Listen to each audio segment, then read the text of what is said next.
Hi friends, முன்னெல்லாம் வந்து வாரத்துக்கு 2 நாள் செவ்வாய் வெள்ளி அப்படின்ட்டு மோடையெல்லாம் க்ளீன் பண்ணி கோலம் போட்டு சமையல் ஆரம்பிச்சுட்டு எடுத்துகிட்டு போயிடுவேன்.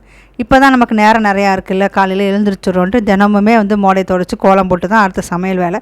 இன்றைக்கும் அதே மாதிரி வேலையை ஆரம்பிச்சுட்டு டீயும் போட்டு குடிச்சிட்டு அதுக்கப்புறம் நிறைய நேரம் இருக்கும். இந்த 5 மணிக்கெலாம் எழுந்திரிச்சிட்டோம் அப்படின்னா நிறைய நேரம் நமக்கு மிஞ்சும். இந்த பிரம்ம தீபம் போடும்போது மட்டும்தான் அந்த 3:45 அந்த 3:30 அந்த மாதிரி எழுந்துக்கிறது. மித்த நாள்லாம் பார்த்தோம் அப்படின்னா 5 மணி 5:15 அந்த மாதிரி எழுந்திரிச்சிருவேன்.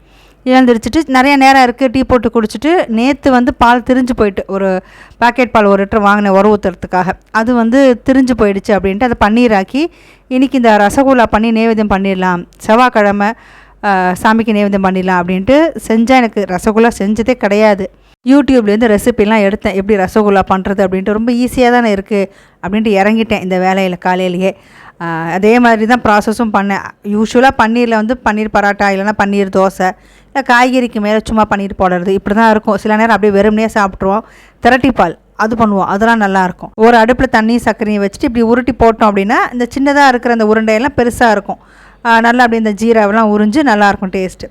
அப்படி தான் அது மாதிரி தான் எடுத்து நானும் வந்து உருட்டி பார்த்ததும் நல்லா சூப்பராக இருக்குது அப்படின்னு சொல்லி நம்பிக்கையோடு எடுத்து போட்டேன்.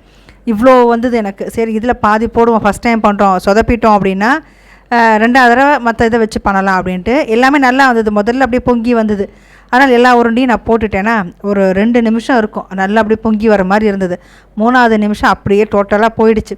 எல்லாமே வந்து அந்த உடஞ்சி ஒரு 4-5 போட்டதுலேயே ஒரு 4-5 தான் நல்லா வந்தது. மித்ததெல்லாம் அப்படியே உடஞ்சி உதிர்ந்து போய் வாசனை நல்லாயிருக்கு, டேஸ்ட்டு நல்லாயிருக்கு, ஜீரா எல்லாமே நல்லா தான் இருக்குது. ஆனால் இது உடஞ்சி போச்சு. அதனால் நல்லதாக இருக்கிறத மட்டும் எடுத்து சாமிக்கு நைவேத்தியம் பண்ணிவிட்டு மிச்சதெல்லாம் அப்படியே வச்சுட்டு அடுத்தது சரி சமையலுக்கு போயிடுவோம், இது இப்படி உட்காந்துட்டு இருக்கக்கூடாதுன்னு சொல்லி கொஞ்சம் நேரம் கழித்து சமையலும் பண்ண ஆரம்பிச்சிட்டேன். இன்றைக்கி சாப்பாடு இங்கேயே சாப்பிட்டுட்டு ஹாஃப் டே தான், அதனால் இங்கேயே சாப்பிட்டு கிளம்பிடட்டும்னு சொல்லி ஒரு ஃப்ரைட் ரைஸ் மாதிரி செய்ய ஆரம்பித்தாச்சு. ஃப்ரைட் ரைஸு கொஞ்சம் வித்தியாசமாக, எல்லாமே வித்தியாசமாக கேட்டால் யோசிக்கணும், ஒரு புதுசாக எதையாவது ஆட் பண்ண வேண்டி வரும். ஸோ ஃப்ரைட் ரைஸில் வந்து அந்த ஒரு சில்லி சாஸ் இருக்கு இல்லையா, சில்லி ஆயில், அதை போட்டு பண்ணலான்ட்டு குக்கரில் வச்சுட்டேன் இன்றைக்கி சாதத்தை.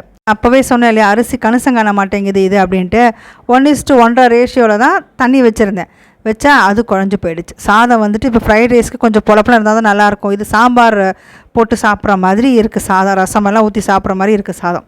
அதுலேயும் பரவாயில்லன்னு கொஞ்சம் எண்ணெயை ஊற்றி இந்த சில்லி ஆயிலாம் போட்டு பூண்டெல்லாம் தட்டி போட்டு ஒரு வித்தியாசமாக ஃப்ரைட் ரைஸே கொஞ்சம் டேஸ்ட்டாக நல்லா பண்ணி எடுத்தாச்சு. இது வந்து 2வது சொதப்பல். எனக்கு வாங்கினதுக்கு அப்புறம் தான் தெரியும், இந்த சில்லி ஆயிலாம் வாசமாக எதுவுமே கிடையாது, அரோமானா ஒன்றுமே கிடையாது. வெறும் டேஸ்ட்டு கூட கொஞ்சம் காரமாக இருக்கிற மாதிரி இருக்குது, அவ்வளோதான்.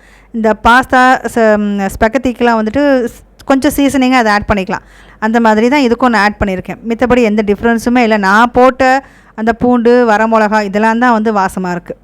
இந்த அவசரமாக சமைச்சோம் அப்படின்னா கரெக்டாக தான் வருது. ஆனால் அந்த நேரம் இருக்குது, நிறுத்தி நிதானமாக சமைச்சா தான் சில நேரம் எனக்கு சொதப்பிடுது.